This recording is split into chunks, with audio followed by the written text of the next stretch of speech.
Good morning, students. This is class 11, subject chemistry, chapter 5, states of matter, and this is lecture number 1.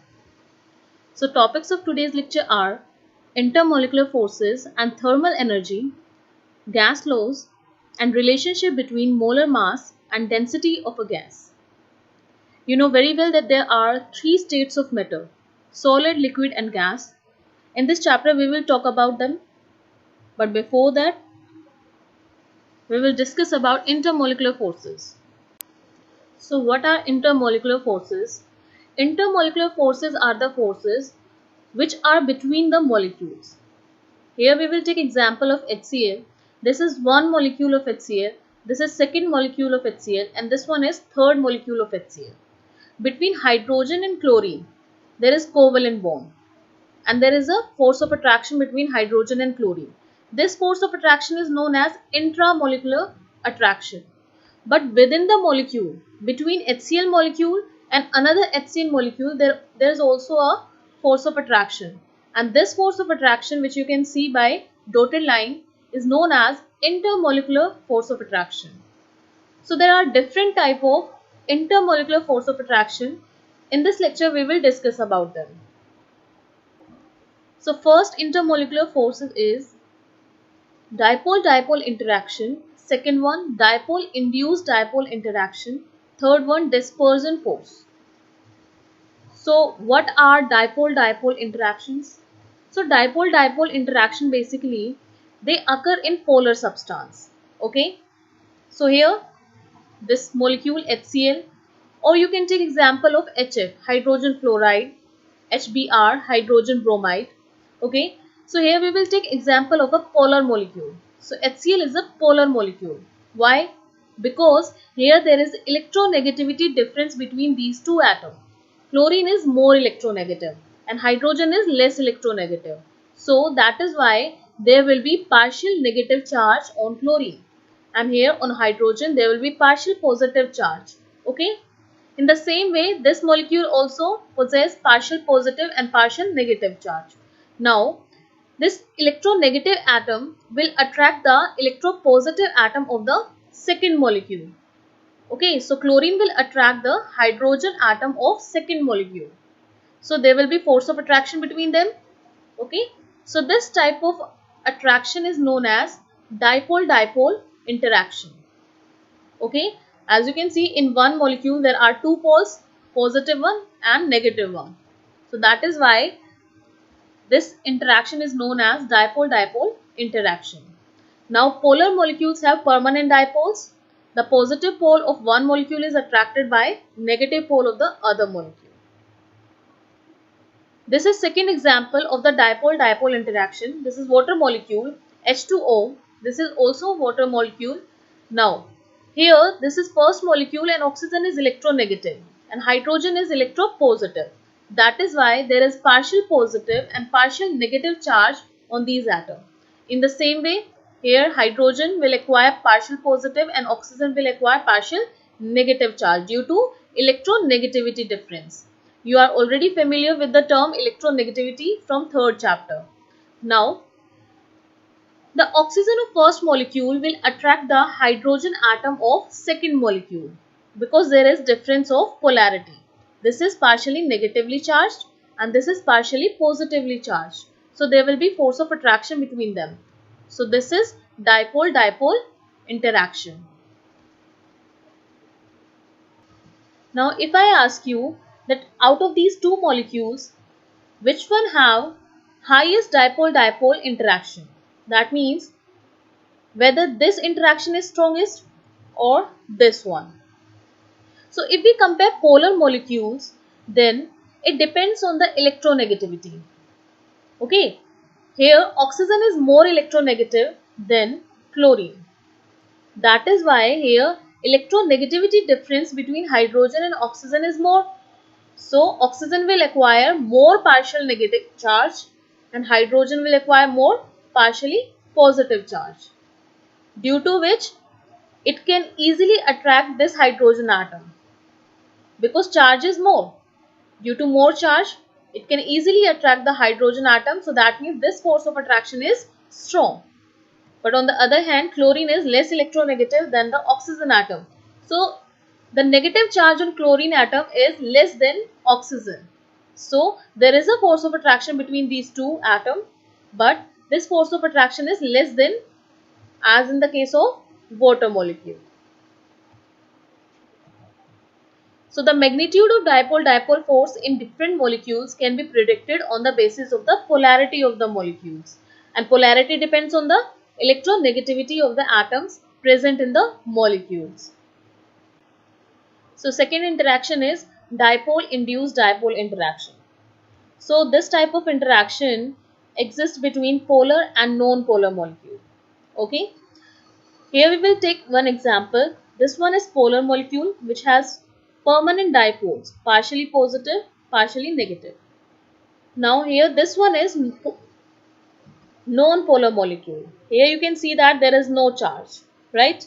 So when this polar molecule come close to non-polar molecule, then what will happen? Here it will induce partial positive and partial negative charge in the non-polar molecule. So here this partially negative charge of B atom will induce partially positive charge. So here which charge will come here? Partially negative charge. So due to presence of a polar molecule near the non-polar molecule, there is induction of charge. Okay, that is why it is known as induced dipole. Okay, this is not permanent dipole. This dipole is due to the presence of polar molecule. Okay, that is why this type of interaction is known as dipole induced dipole. Okay. Now next type of attraction is London or dispersion forces. So this type of interaction is present between non-polar molecules or atoms.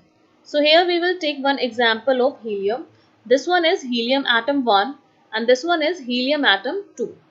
Now as you can see that its duplet is complete.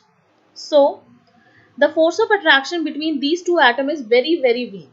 What is that force of attraction? It is dispersion force, or we can say London force. And what is the reason of the force of attraction between these two atoms? The reason is due to motion of electron in the atom. Due to the motion of electron in the atom, the electron cloud of the atom is distorted, due to which there will be momentary dipole. Momentary dipole means dipole for very short time. That means partially negative and partially positive charge is for very short time. Okay, I am repeating it again. Due to the motion of electron, the electron cloud of the atom is distorted, due to which there will be partially negative and partially positive charge, and this charge is for very short period of time. So when this atom will come close to this atom, the second helium atom, then what will happen? Here charge will also induce partially negative and partially positive. Now there will be force of attraction between these two. Now this charge is for very short period of time. Okay, that is why it is known as momentary dipole. And this force of attraction between these two is very weak. So here note down, it is believed that at any instant of time, due to motion of electrons in atom, the electron cloud of the molecule may be distorted so that an instantaneous dipole or momentary dipole, it means that for very short period of time, is produced in which one part of the molecule is slightly more negative than the other part. So here we are talking about this charge. This momentary dipole induces dipole in the neighboring molecule. That means this molecule. Thus, the force of attraction exists between them and are exactly same as between permanent dipoles. This force of attraction is known as London forces or dispersion forces. Now we will talk about thermal energy. What is thermal energy? Thermal is the heat energy that can be measured by the thermometer. So you can see the radiations which are emitted by sun. It is also an example of thermal energy. Now we will compare thermal energy with intermolecular forces. There are two factors which determines the states of matter. Any substance which exists in solid, liquid or gaseous state is due to intermolecular forces and their thermal energy. So now let's see how intermolecular force and thermal energy decide the state of matter. So intermolecular force is the force of attraction or repulsion between molecules. So these are the molecules, and the force of attraction or the repulsion, they are intermolecular forces. Now here we are talking about force of attraction. If intermolecular force of attraction is more, then atoms or molecules will be close to each other. So here we can say that intermolecular force of attraction keeps molecule together. Next is second factor, that is thermal energy. Thermal energy also decides the state of matter. Here, if temperature is more, then what will happen? In this case, temperature is high. So, particles will move more and thermal energy will be high. In this box, you can see that the particles, they have less thermal energy at low temperature. Okay, so if there is low temperature, then thermal energy will be less. So, thermal energy is the measure of sum of kinetic energy of individual molecules or particles. Particles are moving in this chamber with certain kinetic energy, and thermal energy is the sum of kinetic energy of each and every particle. Now, thermal energy depends on the temperature. If we will increase the temperature, then what will happen? Thermal energy will increase. Thermal energy is responsible for keeping the molecules far from each other. If thermal energy is less, then movement of the molecules will be less and they will be close to each other. Now, we will see that how intermolecular force and thermal energy decide the state of matter. So here you can see that these are the three states of matter: solid, liquid and gaseous state. So in gaseous state, particles are very far apart from each other, and in solid state, they are very close to each other. And in liquid state, distance between particle is in between gaseous and solid state. So when we go from left to right direction, intermolecular force increases. That is why these molecules are very close to each other. Okay, because force of attraction between the molecule is very strong. In case of gaseous state, the intermolecular force is very less. That is why these particles are far apart from each other. Okay, so as we move from gaseous state to solid state, the intermolecular forces increases. Now we will discuss thermal energy. This is solid state, liquid state and gaseous state. So here you can see that particles can move freely, right? So that means they have high energy. So thermal energy is highest in the gaseous state and it is lowest in the solid state, because in solid state particles are fixed. Okay, they cannot move. So when we move from solid state to gaseous state, the thermal energy of molecules increases. Now, when intermolecular force dominates, then substance exists in solid state. Okay, here you can see that when intermolecular force of attraction is strong, then substance will be in solid state. But when thermal energy is more, here you can see that here thermal energy is more, then the substance will be in gaseous state. Now, there are some more properties of solid state. Particles cannot move. That is why solids are rigid. They have fixed shape and they have fixed volume. On the other hand, in liquid state, they are not rigid, no fixed shape, fixed volume. In liquid, there is a balance between attractive intermolecular forces and thermal energy. And in gaseous state, there is no rigidity, no fixed shape, no fixed volume.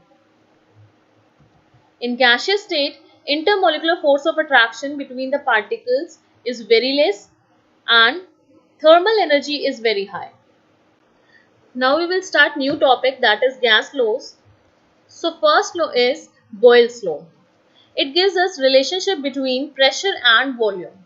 So at constant temperature, the volume of a given mass of a gas is inversely proportional to its pressure.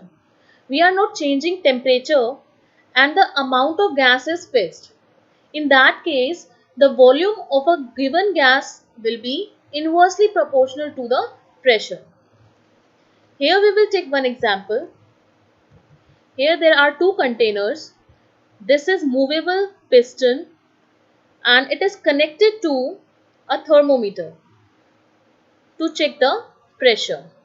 In the thermometer, mercury is filled here. Okay. Now, volume of the gas which is present inside the container is 500 centimeter cube and the pressure is 200 millimeter. Here, when you will decrease the volume, when this piston will move in downward direction, then what will happen? The volume will decrease, right? As the volume will decrease, the gaseous particle will come close to each other. As they will come close to each other, then what will happen? They will strike the mercury which is present here in liquid state, so that the level of the mercury will rise up. And here you can see that there is increment in the pressure. So pressure will increase from 200 millimeter to 400 millimeter. So when we are decreasing the volume, then pressure is increasing. So here we can write the relation that volume is inversely proportional to the pressure. So V is inversely proportional to 1 by P at constant volume. To remove proportionality sign, here we will write K. K is a constant.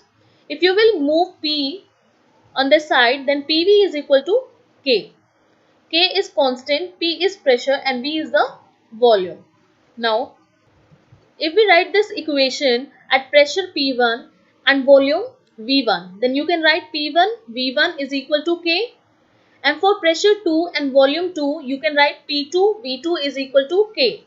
So from there you can write that P1 V1 is equal to P2 V2 is equal to constant for the same gas.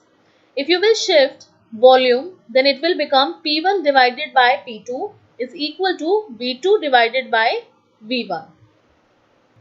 Now we will draw graph between volume and pressure at constant temperature. So when temperature is 200 Kelvin, then what will happen? As the volume increases, then pressure will decrease, right? Because they are inversely proportional to each other. So at 200 Kelvin, you can see that here there is decrement in volume but increment in pressure. When temperature is 300 Kelvin, then here this is the curve, and at 500 Kelvin temperature, this is the curve, because pressure and volume are inversely proportional to each other at constant temperature. So for this curve, temperature is fixed, it is 500 Kelvin. For this curve, temperature is 300 Kelvin, and for this curve, temperature is 200 Kelvin. This is the graph between 1 by V and pressure. Okay, it will give us a straight line at temperature 1, 2 and 3. Here temperature 1 is less than temperature 2 and temperature 2 is less than temperature 3. Now next law is Charles law. So Charles law gives us relationship between volume and temperature of a gas. So at constant pressure, the volume of a given mass of a gas is directly proportional to its absolute temperature. Okay. So to remove the proportionality sign, here we will write K, okay, constant. So V by T is equal to constant. Now if you write the same equation at volume V1 and T1, then can you write it like in this way? V1 divided by T1 is equal to K, right?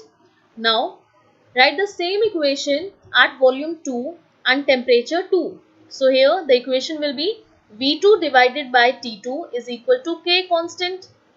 Now can we write the equation like in this way? V1 is equal to T1 equal to V2 by T2. Both will be equal to each other because they are equal to constant, right? So this is Charles law and it gives us relationship between volume and temperature. As they are directly proportional to each other, that is why the graph between these two is a straight line. Okay, so this is a straight line between volume and temperature. Now Charge flow can also be defined like in this way, that the pressure remaining constant, the volume of a given mass of a gas increases or decreases by 1 by 273 of its volume at 0 degrees Celsius for every 1 degree centigrade rise or fall in temperature. So understand the statement with the help of one example. Suppose there is a gas, and if we increase the temperature by 1 degree and we want to know that how much volume is increased, then this is the relation. If we increase the temperature by 1 degree, then the increment in volume is 1 by 273.15 of the initial volume. Okay, here T is 1 degree. So 1 by 273.15 of the initial volume. So this is the increment in the volume. And initial volume is V naught. So you will add these two and we will get the new volume. Right? If you will decrease the temperature, if temperature is minus 1 degree, then there will be decrement in volume. So here how much volume is decreased? So here it will be minus 1 by 273.15 of initial volume. This one will be the decrement in the volume. So you will decrease this much volume from the initial volume, right? So this is the relation between volume and temperature. Now you have to find out that how much volume is increased if temperature is increased by 10 degrees Celsius. So here you will put the value 10 degree. Then V naught plus 10 divided by 273.15 of V naught. Okay. When we will increase temperature by 10 degrees Celsius, then this is the increment in the volume and this is the total volume. Okay. Now you will take the LCM. So here when we will take LCM and when we will take V naught common, then it will becomes like this. Okay. Vt is equal to V naught into 273.15 plus T divided by 273.15. Okay. Now if we will put 273.15 plus T equals to capital T and 273.15 equals to T naught, then this equation will become Vt is equal to V naught into T1 divided by T naught. Now here there is one more point. If we put temperature here minus 273.15, then what will happen? Okay, in your notebook put the value of T minus 273.15 degree Celsius. Then this value will become 0. That means volume of the gas will be 0. Now tell me, is it possible that volume of a gas is equal to 0? Answer is no. Volume of a gas cannot be equal to 0. That means the temperature minus 273.15 is the hypothetical temperature. Okay. So minus 273.15 degrees Celsius temperature is not possible because at this temperature volume of a gas becomes 0 and volume of a gas cannot be equal to 0, right? So minus 273.15 degrees Celsius temperature is known as absolute temperature. Okay, and this new scale is known as Kelvin temperature scale or absolute temperature scale. Note down these points in your notebook. This one is very important. In this graph, you can see that volume is on y-axis and temperature is on x-axis. Okay. So, when there is increment in temperature, then volume is increased, right? You can see this line. But when temperature is minus 273, then here volume becomes equal to 0. Now, this is not possible. So, here we will show it with dotted line. Okay. Now next law is Gay-Lussac's law. It gives us relationship between pressure and temperature. So at constant volume, pressure of a given mass of a gas is directly proportional to the temperature. So here we can write this equation, P is directly proportional to temperature. Okay. So to remove the proportionality sign, we will write constant. So P is equal to KT. Here we can write P divided by T is equal to constant. Now, here we will do one example. A gas is enclosed in the container and this container is closed. Okay. So first the gas was present at temperature T1. Okay. Suppose the temperature was 20 degrees Celsius.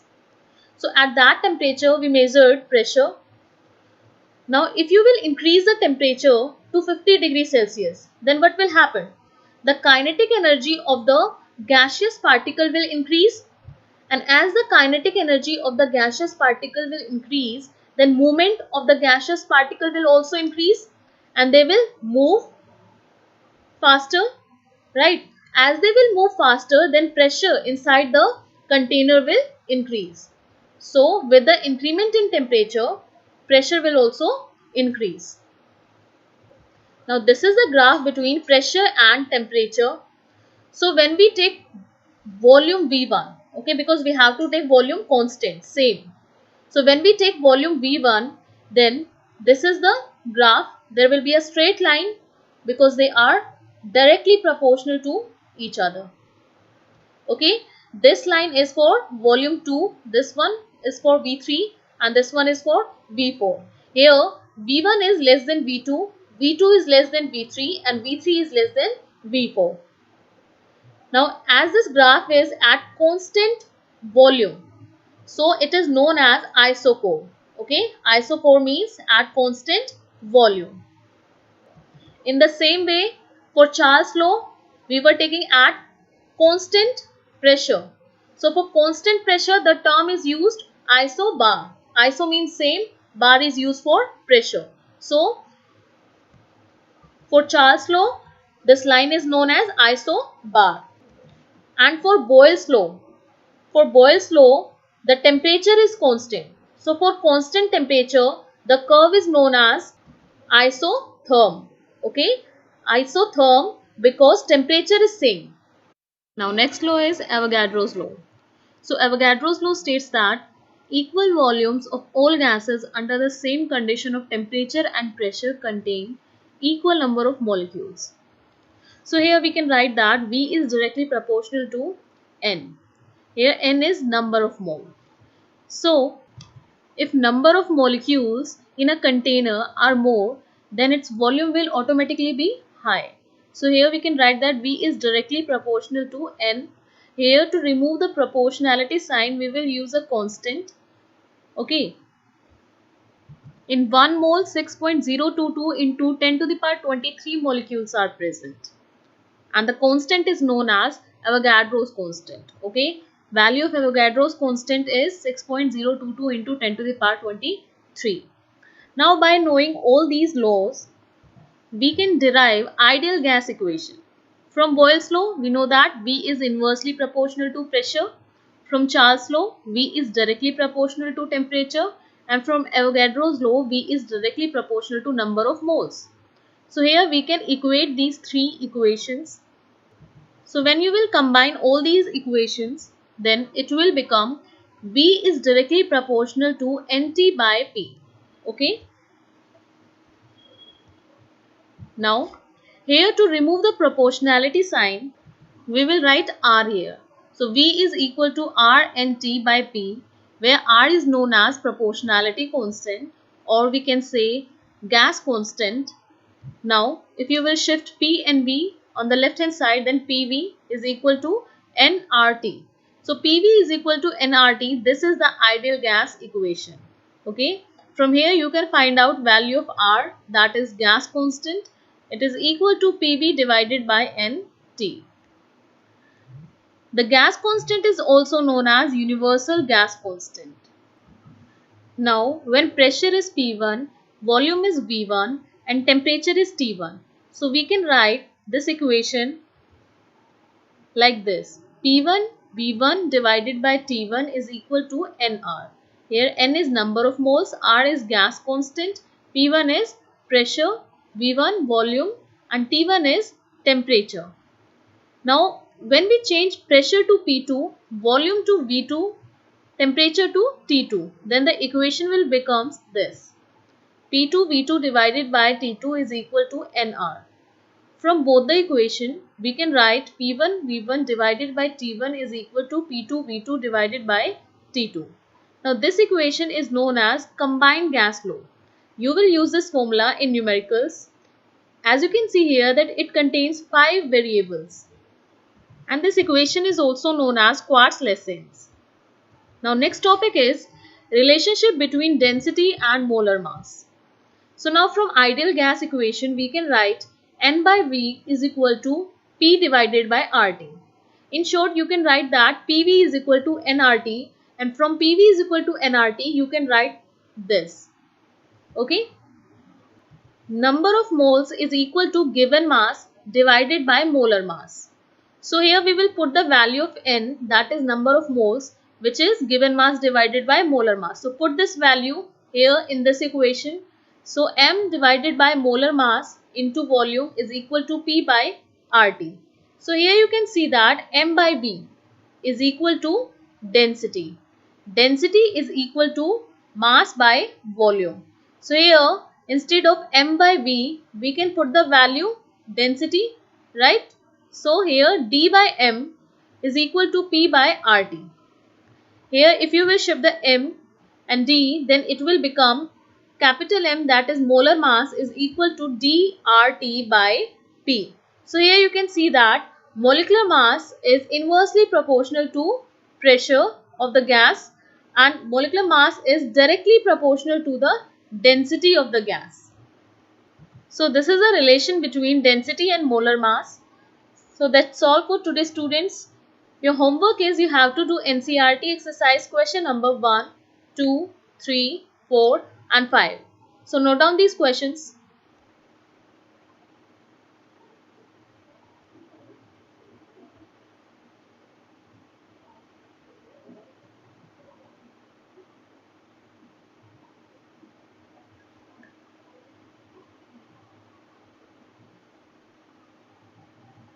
If you have any doubt or queries, you can ask me on my email ID. Thank you and have a nice day.